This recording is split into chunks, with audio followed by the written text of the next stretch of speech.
Hello, in this video I will talk about a Cambodian food dish called Gu Tia. Gu Tia is a noodle dish that consists of rice noodles and meat-enriched soup. Me and my family would eat this every year, mostly during the winter times, and it is my absolute favorite food to eat. Eating this every year allows me to appreciate my Cambodian identity, as I have a lot of personal history with this dish.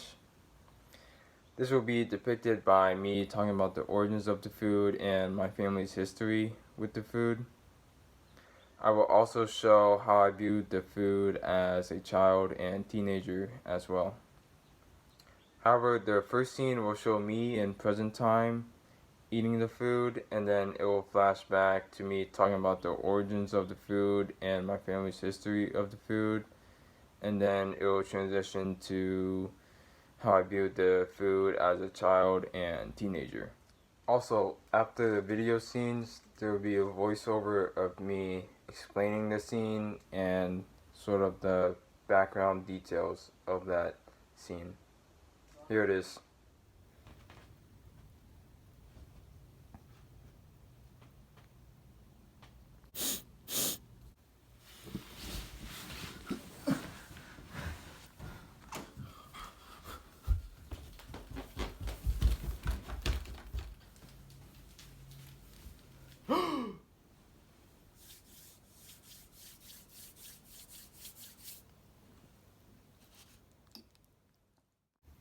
Flashback. The history of Gu Tia. The creation of Gu Tia originally started in Cambodia.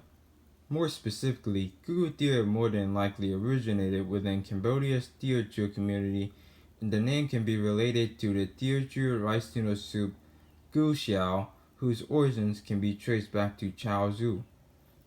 Technically, the dish is a mix of Chinese and Cambodian since it originated in Cambodia, but it was made by Chinese people as Chaozhou is a city in China. The noodle soup Gu Xiao was also from China as well, so this dish is not completely Cambodian with its Chinese origins. Thankfully, this dish spread throughout all parts of Cambodia, such as Phnom Penh, where my mother was born. Cambodia is considered one of the poorest countries in the world, so living and surviving there meant going into the savage wild. People would have to sell and buy foods in small markets to make a living as well. My mother would get food from the wild while also buying food with money her parents probably gave her. She learned how to cook various foods by herself, but she would also learn how to cook from her parents and her older sister.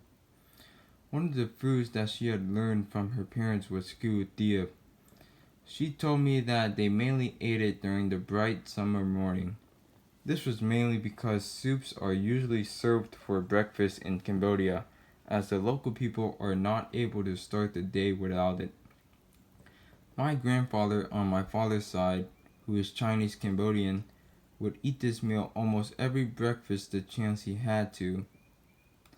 Fast forward a couple of years, my father would eventually bring my mother to the United States. I would be born, and this would be the start of me living in a Cambodian family eating Cambodian dishes such as Gu Tia. Now transitioning to the days where I was a child. It's so watery. I want Wendy's. Well, I used to eat this every day, son. Wendy's is not good for you. Wendy's has a lot of oil and fat in it.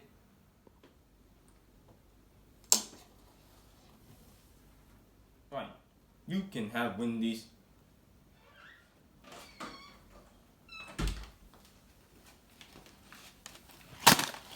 Yay! As a child, I was not very fond of the idea of eating my mother's dishes, especially Gu Tia. I had thought the noodles were too chewy and that the broth tasted too watery. I thought it tasted as if it were a giant lump of wet paste. The dishes I enjoyed at the time were mostly American cultured foods, and they were mainly fast foods. I would ask my parents for a chicken sandwich at Wendy's without a second thought. I can remember walking to Wendy's with a big smile on my face as I did not prefer to eat when my mother would cook at home, especially gudie. Big, junky, oily sandwiches would consume me and become a part of me. Whenever my mom would make gudie, I would always try to eat it, but I would never finish it. I would never feel bad as I was only a child, but thinking about it now leaves a discreet distaste in my mouth. However, as I have continued to grow and mature, I have learned to appreciate the values that gudie brings. It is a food that is a part of me and my family, and it also represents my Cambodian identity. Now it will transition to a scene where I am a teenager.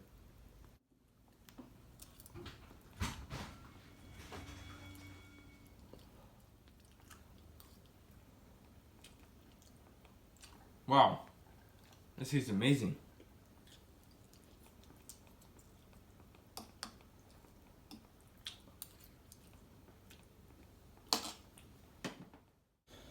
Whenever my mother would make gudie, I would always try to admire the beauty of how she would make the dish, as she would always improve every time she made it. I would see all of the ingredients on one table and just be in awe. She would take out a gigantic metal pot and fill it to the brim with fresh water. The water would then become steaming hot as she would heat it with the fiery stove.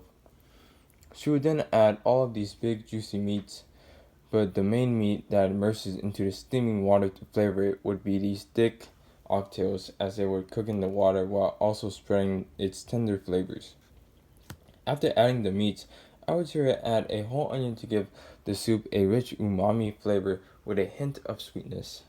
The next ingredient she would add would be a couple of star anise. These star-like leaves sort of add a mix of peppery sweetness flavor to the soup. The next ingredient would be a large piece of cassia bark.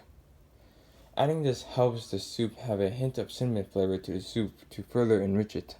After all these ingredients are added to the soup, she would then add spices such as sugar and salt. Sugar was to ensure the sweetness of the soup, and salt was for taste. The final ingredient she would add would be fish sauce. This would be the finishing touch as it would add more umami flavoring to the soup. To finish off the dish, she would have these homemade rice noodles that she prepared a day before.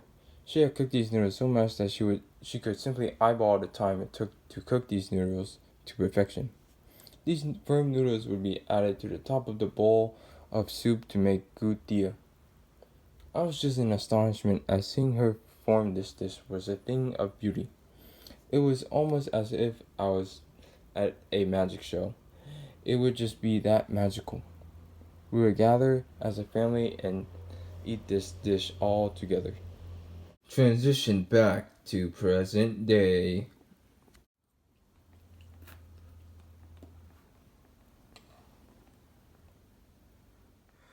Who knew a simple family traditional dish could bring so much to my life? Eating this dish has made me appreciate my Cambodian culture and identity. I am very much grateful and I hope to continue eating this dish. Thank you.